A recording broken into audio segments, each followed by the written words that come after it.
So basically यहाँ पे जितनी भी हैं वो जैसा मैंने बताया था हाई मिल्कर है जी सारी की सारी जी। अगर मैं इस गाय की बात करूँ तो इस गाय की मदर जीएलएफ से है ओके एंड इसका फादर एक जीवन नगर का बुल था। ओके राइट, अब आप बोलेंगे इतनी अच्छी पेडिग्री है जी। इसका पीक 14.5 केजी रहा है। ओके राइट, उससे ज्यादा नहीं। ठीक है हर साल बच्चा देती है। अडर देखिए जी एकदम अटैच्ड है जी तो इस पे जो मेरा ऑब्जेक्टिव है नेक्स्ट वो बाकी सारे पैरामीटर इसके परफेक्ट है। जी। मेरे को इस पे मिल्क बढ़ाना है। सो हाई यील्डिंग बुल्स का टिपिकली यूज है जिस पे ज्यादा। लैक्टेशन लेंथ कैसी है इसकी? लैक्टेशन लेंथ एवरेज है 10 महीने है। ठीक है। 12 से 14 महीने के बीच में बच्चा दे देती है। ठीक है। और 10 महीने अच्छा मेंटेन करती है। ठीक है। सो जो 14.5 है वो फिर आपका 9th 10th महीने तक 6 7 8 मेंटेन हो जाता है। और इससे ज्यादा कुछ एक्सपेक्टेशन होनी भी नहीं चाहिए। नहीं नहीं बिल्कुल। और इसीलिए आप देखिए ये फर्स्ट लाइन जी राइट जी। तो फर्स्ट लाइन की जो गाय, बाय द वे मैं बताना भूल गया, जो इसका जो रिकॉर्डेड है जिसका बुल हम यूज कर रहे हैं, इसका एनडीडीबी की रिकॉर्डिंग में 18.2 पीक था, सेकंड लैक्टेशन में था। ओके। पर वो सेकंड लैक्टेशन में था। अभी पिछले लैक्टेशन में इसने आई थिंक 21 अप्रोक्सीमेटली टच करा है। ठीक है।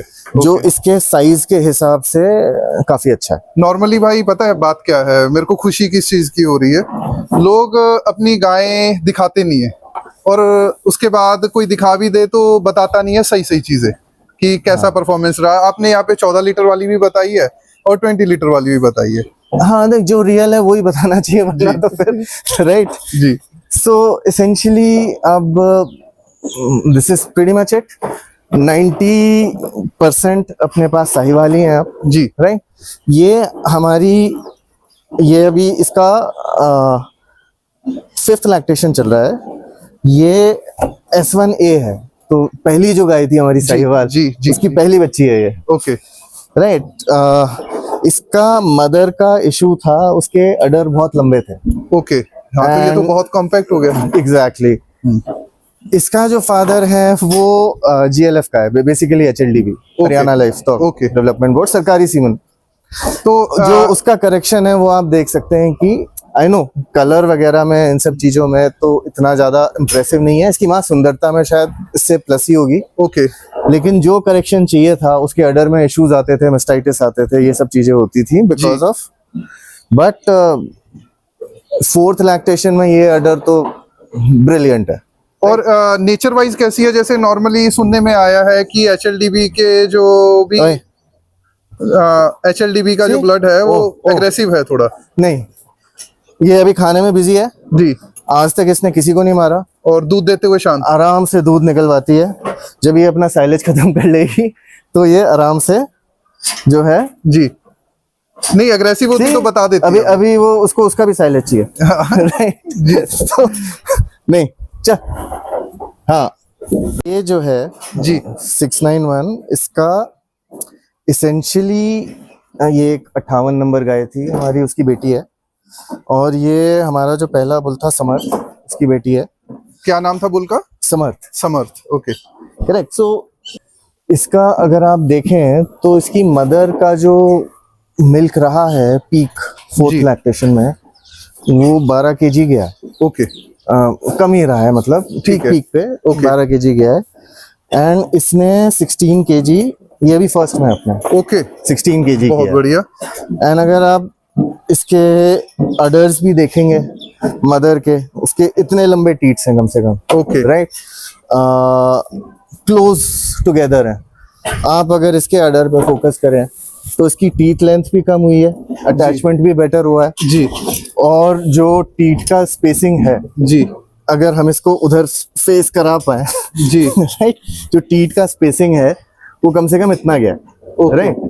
तो ये अनदर एग्जांपल जहाँ पे मिल्क में ही इम्प्रूवमेंट नहीं है जी, आपका जो एक्चुअल पैरामीटर्स है उनमें काफी इम्प्रूवमेंट आया।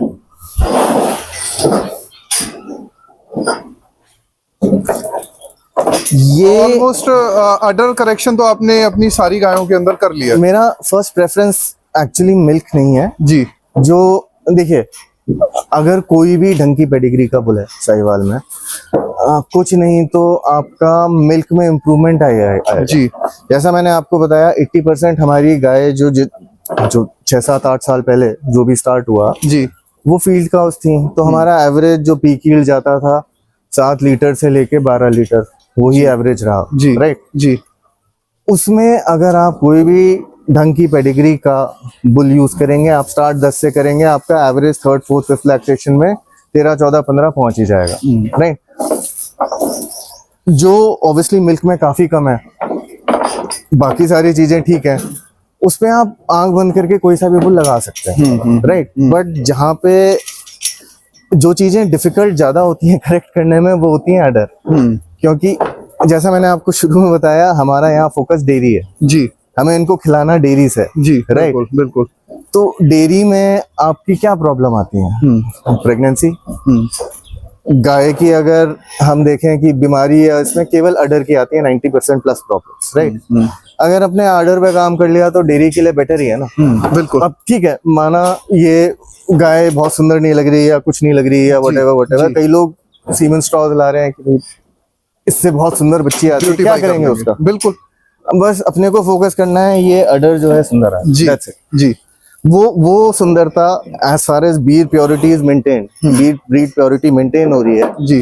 अदर की सुंदरता आपके लिए कहीं ज्यादा, ये मेरा मानना है फॉर डेयरी पर्पस। ये फैक्ट है भाई, अगर ब्यूटीफाई करने की जगह हम पहले मिल्क के ऊपर थोड़ा सा फोकस करें ना, तो हम सरवाइव कर सकते हैं। और खाली मिल्क नहीं, मैं बोलूंगा डेयरी को सक्सेसफुल करने के लिए जो जो चीजें रिक्वायर्ड होती जी बिल्कुल, जिनमें मिल्क तो है ही है, लेकिन मिल्क के साथ साथ आपका कन्वर्जन रेशियो क्या है? बिल्कुल राइट बिल्कुल।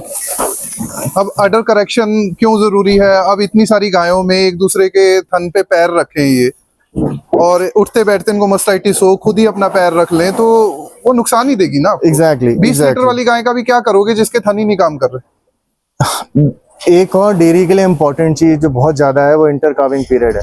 अगर एक गाय आपका 20 महीने में बच्चा दे रही है और दूसरी गाय आपका 14 महीने में बच्चा दे रही है, वो 20 महीने में बच्चा देने वाली आपकी गाय 15 लीटर कर रही है और ये 14 महीने में 12 लीटर कर रही है, ये बेटर है जी, डेफिनेटली बेटर है। एक और चीज फीड कन्वर्जन रेशियो 691, ये आइडियल गाय है। इसका हाइट देखिए आप जी, वर्सेस जो मैंने पहली गाय दिखाई थी आपको, हाँ, राइट, बिल्कुल यहाँ पे आ रही है। हाँ, ओके बिल्कुल। और जितना अगर ये 10 किलो खाके एक्स अमाउंट निकालेगी जी, तो अगर इसका साइज इससे 30% ज्यादा होता है तो शायद सुंदर ज्यादा लगती है, लेकिन उतना ही दूध निकालने के लिए इसको 12 किलो खिलाना पड़ता। बिल्कुल खिलाना पड़ता। तो ये एक्चुअली गीर वर्सेस साहिवाल जब भी डिस्कशन होते हैं, ये एक बहुत बड़ा फैक्टर है कि साहिवाल का जो फीड कन्वर्जन रेशियो है वो गीर से काफी बेहतर है, बिकॉज यहाँ पे एवरेज जो वेट्स है वो कम है। बिल्कुल। एक चीज मैं देख पा रहा हूँ भाई, आपने सींग नहीं दगवाए हुए, आपकी लगभग सभी गायों के सींग मिलेंगे। हाँ, जो एटलीस्ट हमारे यहाँ बच्चे पैदा हुए हैं जी, यहाँ से लेके इसके। देखिए आप एक और ब्यूटीफुल चीज, ब्रीड की मैं बात करूं तो अडर पे तो है ही। जी, इस बच्ची के सींग अभी तक नहीं आए हैं और जो आ रहे हैं वो साइड में छोटे से आ रहे हैं। बिल्कुल। तो साहिवाल का एक ये भी ट्रेट है जी कि सींग आपके छोटे होने चाहिए, साइड में होने चाहिए, ऊपर नहीं होने चाहिए जी, ऐसे होने चाहिए जी। अब सींग ना दबाने के आई थिंक 2 कारण है जी। एक तो ये कि जैसा मैंने आपको बताया 80% हमारा हर्ड फील्ड्स है, तो उनमें किन गायों की लाइन अच्छी है, प्योर है, किसको आगे लेके जाना है जी। किस गाय में सिंधी का थोड़ा सा मिक्स आ सकता है, किस गाय में राठी का थोड़ा मिक्स आ सकता है। तो अगर आप गाय को एज एज बड़ा होने दें तो आपको एक बेटर आइडिया लगता है जी, राइट। इसलिए एटलीस्ट फॉर नाउ, क्योंकि मैं कहूँगा अगर आप डेयरी फार्मर हैं तो आपके 6-7-8 साल कुछ भी नहीं होते उसके लिए, एटलीस्ट ये 20 साल की जर्नी है। अगर आपको डेफिनेटली गायों की, let me come to the नस्ल पार्ट, नस्ल पे भी अच्छा काम करना है, तो अगर ये 20 साल की जर्नी है तो फिर उसमें वो एक बहुत इंपॉर्टेंट फैक्टर है ना कि हम सारी की सारी जो भी उस लाइन में आ रही हैं 10, 5, 6, 7 गाय, नानी पर नानी वगैरह वगैरह, उन सबके सारे ट्रेट्स और कैरेक्टर्स जो उन सबको अच्छे से नोट करके मैप करके रखें। तो अगर इनके सींग दबवाई दिए तो फिर एक फैक्टर तो आपका उड़ गया। एक फैक्टर तो हमें पता ही नहीं। आई नो सुंदर ज्यादा लगती है जी, सेल की वैल्यू ज्यादा होती है बिल्कुल, अगर बिल्कुल। सींग दबा दो। बिल्कुल बट अगर असली साहिवाल को आपको पहचानना है तो फिर आपको ये करना पड़ेगा। बिल्कुल। दूसरा, कितने भी हम एक्सपर्ट बन जाएं ब्रीड में, लेकिन सिंधी, राठी, साहिवाल में हर एक के इंटरप्रिटेशन अलग है। किसी के हिसाब से नाभि साहिवाल की इतनी होनी चाहिए, किसी के हिसाब से इतनी होनी चाहिए, वगैरह वगैरह, तो सींग ऐसे होने चाहिए, वगैरह वगैरह। तो कहीं ना कहीं कितनी भी आप कोशिश कर लो, साहिवाल में आपको कुछ लक्षण सिंधी के, कुछ लक्षण राठी के, इवन आप 4 पेडिग्री पीछे भी चले जाओ, दिखते हैं दिखते हैं अपने इंटरप्रिटेशन के हिसाब से। अगर मेरा इंटरप्रिटेशन है कि सींग ऐसा नहीं होना चाहिए जी साहिवाल का, जी कई लोगों में चलता है, जी बाय द वे ज्यादातर पेडिग्रीड साहिवाल में दिखते हैं ऐसे। जी जी। पर मेरा इंटरप्रिटेशन है ऐसा नहीं होना चाहिए। तो फिर मैं तो एटलीस्ट पहले 1 2 3 जनरेशन तो बड़े करके देखूंगा, बिल्कुल बिल्कुल। फिर उसमें साइज चूज करूंगा। एक और चीज इससे निकल के आती है कि बुल्स के टिपिकली सींग लगे हुए होते हैं, तो किस बुल के बच्ची के अपनी माँ के वनस्पत कैसे सींग आ रहे हैं, ये आपको तभी पता चलेगा जब आप सींग बढ़ने। बिल्कुल बिल्कुल। सो आई थिंक ये मेरा कारण है जिस वजह से मैं नहीं देखता। एक दूसरा कारण ये है कि देखिए, अगर आप सिंधी लेते हैं या फिर थार लेते हैं या फिर गीर लेते हैं, इनके सींग बड़े होते हैं। इनके नेचुरली कितना भी आप कर लें तो ज्यादा बड़े सींग होते नहीं साहिवाल में। तो जो कारण सींग दबवाने का होता है, सुंदरता बहुत सुपरफिशियल कारण है, कोई कारण नहीं है, ठीक है। तो कारण सींग दबवाने का होता है कि एक दूसरे को इंजर ना करें। तो अगर जेन्युइन साहिवाल के छोटे सींग वाली गाय है तो वो एनीवे वो चांसेस कम होते जाते हैं। तो अगर ये नेचुरल पार्ट है इनकी बॉडी का, तो इनको और इसकी फंक्शनैलिटी हमें नहीं पता ऑनेस्टली। कुछ लोग कहते हैं कुछ किडनी एब्जॉर्ब होती हैं, आई डोंट नो, मुझे नहीं पता। तो फिर मैं रहने देता हूँ, क्या जा रहा है, ठीक है, right. That is my essentially okay philosophy.